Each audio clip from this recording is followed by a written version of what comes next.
Hey, I'm on the edge of my seat here, back again with another brand new video, and today I'll be no-damaging all the missions in Snake vs. Monkey in Metal Gear Solid 3 Snake Eater. After the end of the Cold War, the world will split into two, Snake and Ape. But ditching the voice aside, yes, this will be the 3-minute intro to this minigame section of Snake Eater, which was not included in the HD collection versions because, man, the world is not nice to people who want family-friendly fun. And I do like how this game like advertises this little minigame mode as like a family-friendly version of Snake Eater. But it's a little hypocritical about that because there's a little thing later on in like Mission 5 that I'm going to mention that's like a little adult. Hey, the little hot damsel in distress. But hey, you can say that in a Disney movie, so I guess it is still kind of family-friendly. But yeah, shout out to White Khakis, a YouTuber who's been around for a really long time, because his run of Snake vs. Monkey and his strategies for all the stages in the original Snake Eater helped me get first place in my in my video. And I'm kind of flipping over my words. And White Khaki's video on this subject is over 15 years old, so he's pretty OG when it comes to like this game, YouTube. I mean, he probably played this game like what, after 2 years after it came out on the PS2. The PS2 is a strange device because I swear there was like PS2 games coming out since like 2010. I think like Persona 4 was a PS2 game, but like a really late PS2 game. Like Persona 4 came out while the PS3 was still out. Just such a strange era, that one. But White Khakis only did the Ape Escape missions in the original Snake Eater, and I also made a fatal mistake because I thought all the Ape Escape missions were only in the original Snake Eater, so I got a copy of the original. Oh, I've actually had a copy of the original Snake Eater for a couple years. I bought it for $5 at a record store, and I never really played it because the original version of Snake Eater is forced to have a fixed camera. You don't have like the controllable camera that Subsistence and every other HD collection added on to the original, so it's a little bit more unwieldy to play. Even though the game is designed around it, it could be a little bit daunting for newcomers. But there's actually extra stages that are only available in Subsistence. So I actually had to like call up a couple retro game stores in my area in order to buy a copy of Subsistence for like $54, because I was not going to make this no damage video without including the extra stages. Like, it would just be an incomplete video. And I also wanted to record it on original hardware.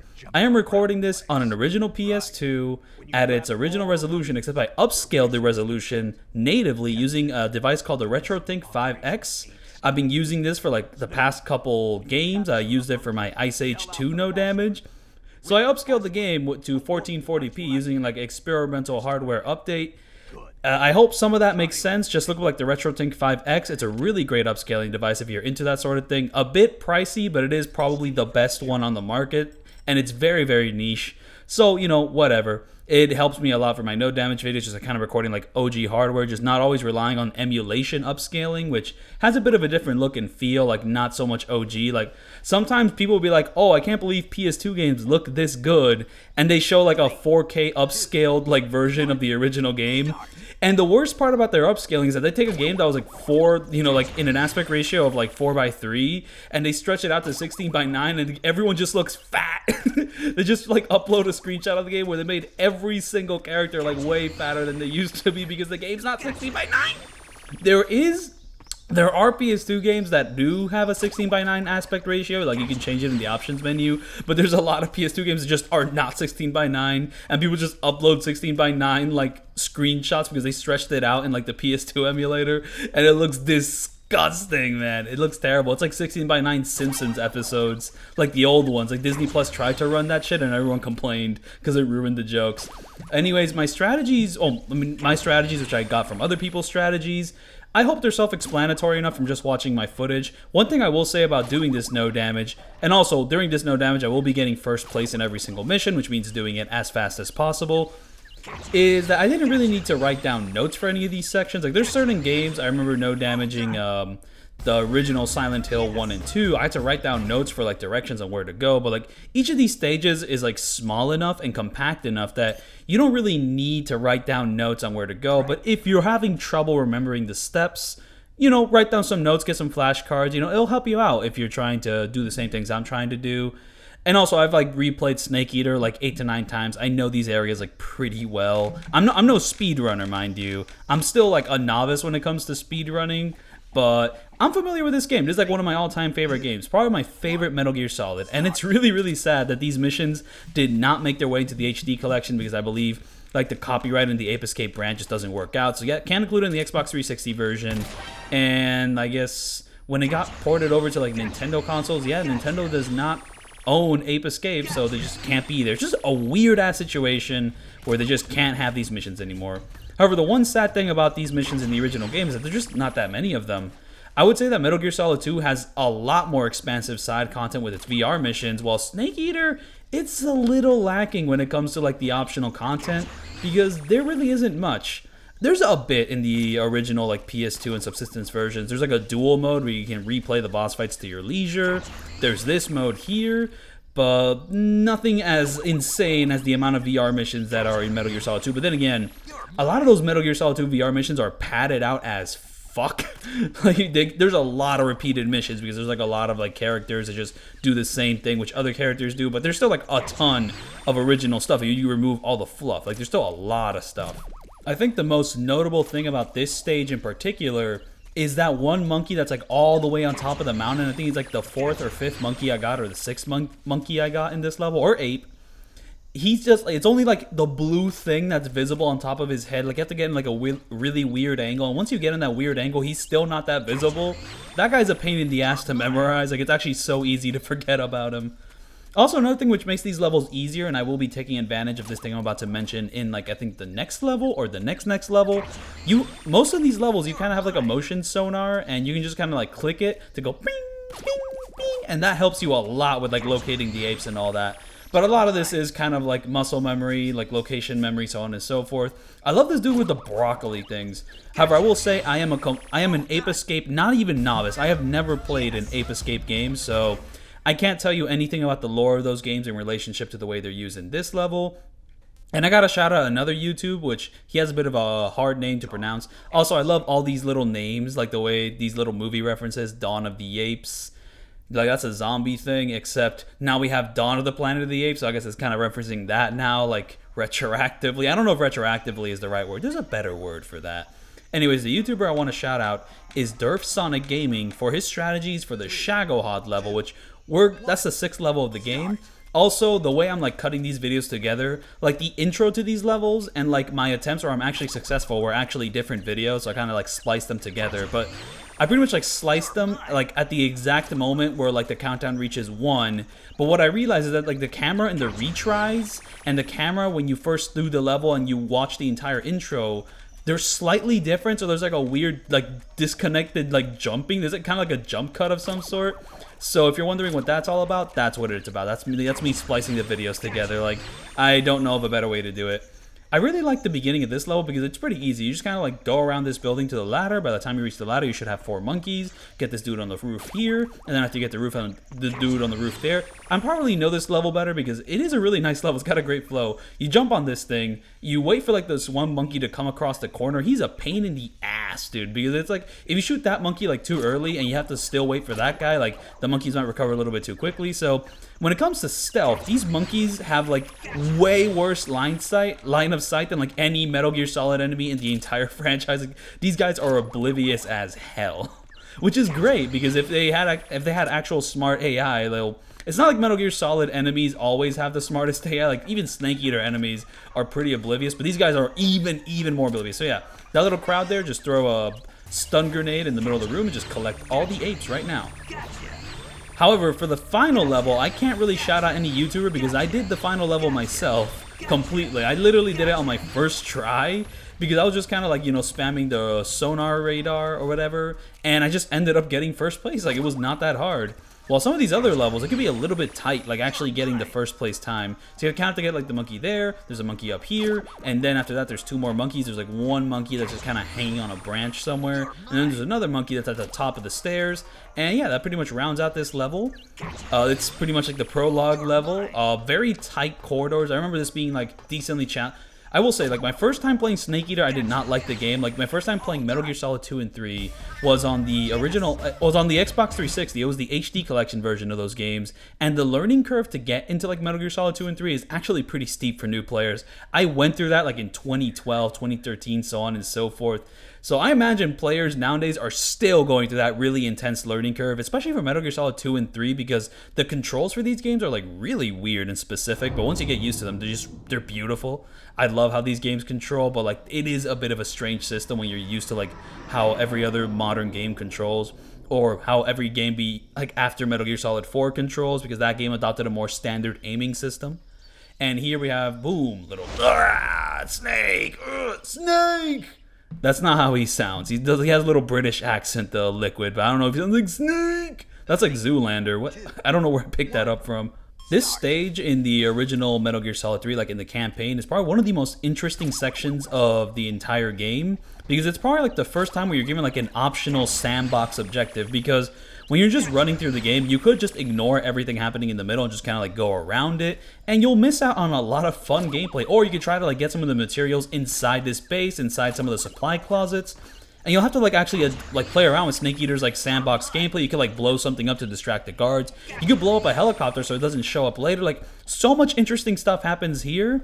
And it works pretty well for this Ape Escape level. You know, there's a lot of monkeys like throwing around here. It's a decently open area. You kind of have to like remember where everyone is. There's like apes like crawling around like a snake. It's really fun. And here you could throw a flashbang, but I've had the worst luck with throwing flashbangs. Like sometimes I'll throw a flashbang and only 2 of the monkeys on the table will get stunned instead of all 3. So I'm just gonna use the easy gun and shoot all of them, even though it's not called the easy gun in this version. But the weapon, whatever this weapon is called, is just a modified easy gun. It's like an easy gun with like a Call of Duty skin. Ew! I felt kind of gross saying that, but it is just like the easy gun with like a funny skin attached on top of them. Boop! There's a little sonar thing. I never really used this until I was playing the original Snake Eater, because, well, in the original Snake Eater, with the camera being the way it is, this is something you really want to take advantage of. But I'm pretty sure this thing isn't even like available on the harder difficulties.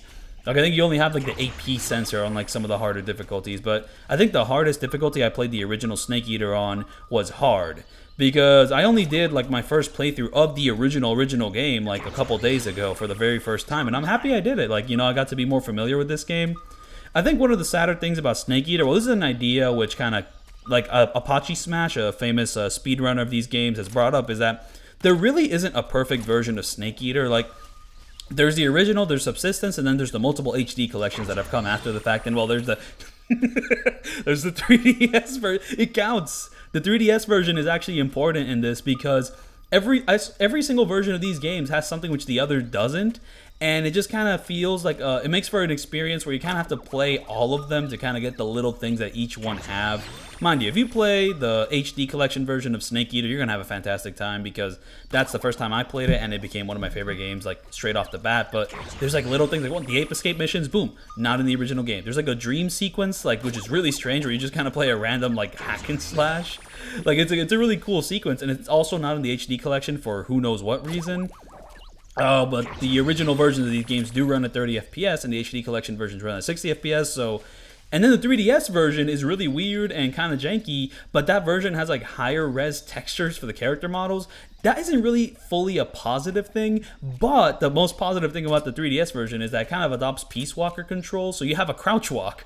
So it's like, what? And now we have Delta, which is just gonna add to this mirage, this like monogamy. I don't know if monogamy is the right word. I think I'm gonna need like a new thesaurus or something to come up with like good words. But the Delta is just gonna confuse this even more, because that version's gonna have like advantages which the other versions don't. But I'm sure it's probably gonna lose some things which the original versions have, and it's just like, it's hard to keep up with, you know. Like the average consumer is just gonna be like, I just want to play one of these and move on, because, you know, like people, they don't want to, like, they have priorities, you know. I have a wife and kids at home, you know, like that sort of stuff.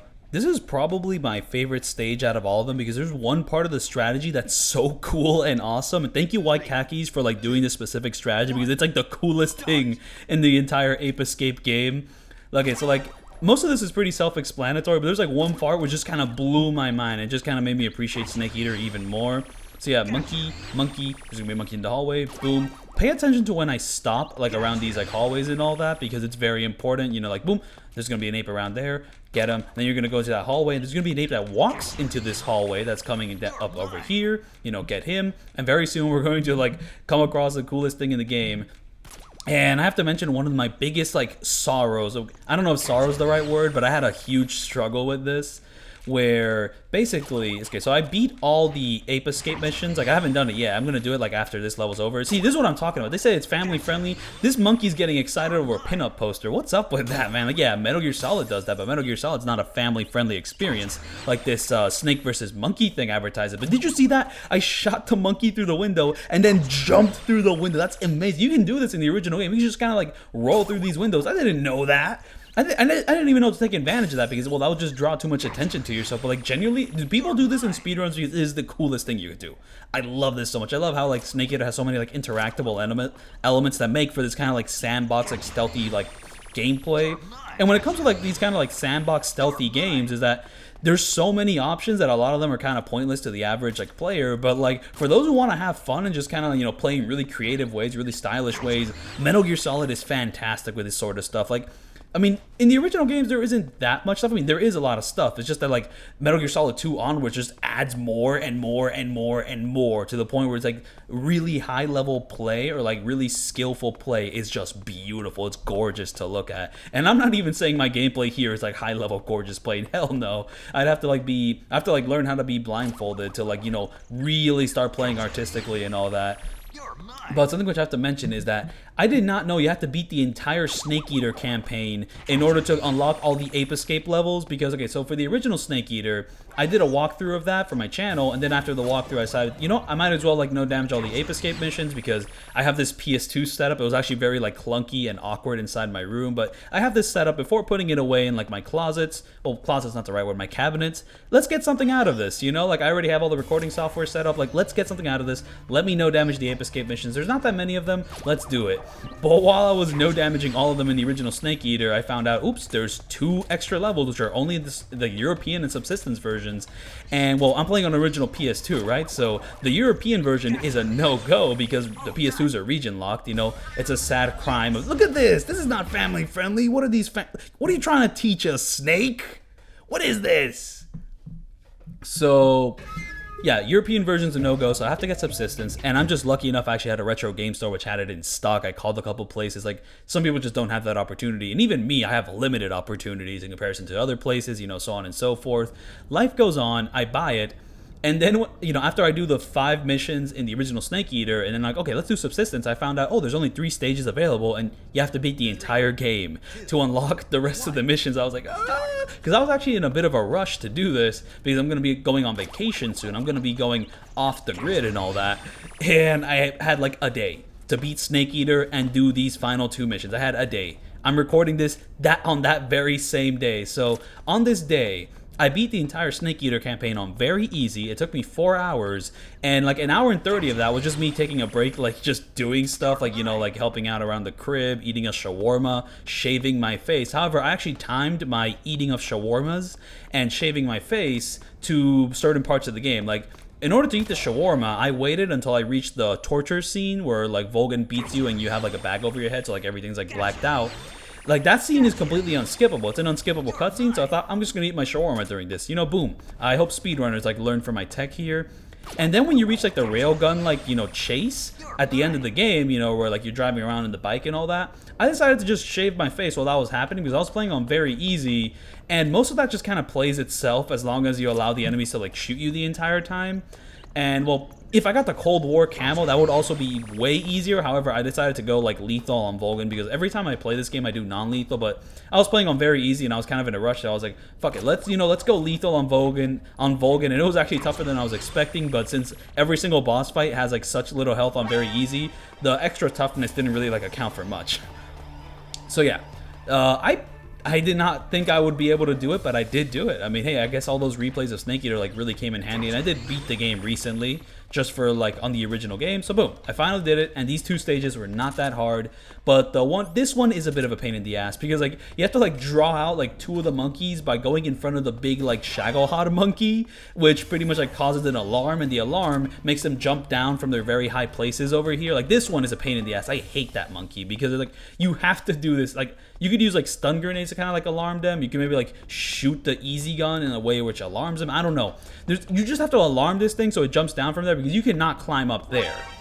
So it's just, that's the part which is a pain in the ass. You're gonna have to like save a lot of time in other places, and also certain like I have to say that the strategy I took from the YouTuber, I had to modify it because he actually jumped from like way too high at one point in the beginning of the level and like broke his leg. But like this mode doesn't have the cure system, but like the breaking your leg animation still happens. So I avoided that because breaking your leg in most like cultures means you took damage. It should be said that like these little intro sequences are different in the original game and in the subsistence version. In the original game, like David Hayter goes, "The Apes of Wrath." If this level did exist in the original game, it doesn't. But in the subsistence version, they have this original song that just plays for every single level. So that's like a neat little difference. I think I prefer David Hayter just saying the level. You know, it's because like there's something new happening with every one. While in the subsistence version, it seems like the same theme plays every time. So yeah, I beat this on my first try. I was just like going for practice round, and the practice round was just good enough. This level's pretty easy. I believe this is also like the only time where you're allowed to play in this field with a controllable camera, because in the original game and in Subsistence and in the HD collection, this is like the one time where the game forces you to use the Snake Eater camera only, because well, it kind of hides the boss, you know, it makes the fight more intense, and it's a really great choice to pretty much force you to use the original camera, even in the Subsistence versions. But here, this is the one time where you can just control it and move around and just kind of like navigating. Yeah, it's just not as cool. It doesn't give the same vibe. Like the fixed camera angle is just like super cinematic, so they really do give a certain vibe, but just because the areas are a lot more open, it gets really annoying. I think like the most annoying parts of the original Snake Eater with that original camera is like the end boss fight and the Fury boss fight. Those moments are kind of infuriating because there's a lot of times where you just want to turn the camera around so it's like forward facing towards your objective, but no, the camera's like just facing the other way, so it's like it's just like very hard to navigate with that sort of stuff, because you know, trying to get the jump on the end and trying to get the jump on the Fury, you kind of have to like make 2 extra like choices before doing anything you want to do. But there's other things I want to mention before this video ends, and it's that I tried to change discs on the fly because Subsistence comes with 2 discs. So I took out the disc 1 for disc 2, and I didn't like reset the PS2 fast enough, because when I put the second disc in and just kind of let it sit there, the PS2 went. It was like a creepypasta. It was horrifying. I was like, ah! I got scared, and it was really loud too. Oh my goodness. And also, while I was doing my original walkthrough of the original Snake Eater, I could have sworn that there was a way to zoom in, like during cutscenes, you know, like do a little goofy zoom in, but I forgot how to do it, and I just didn't press that many buttons because I was scared I was going to skip the cutscenes.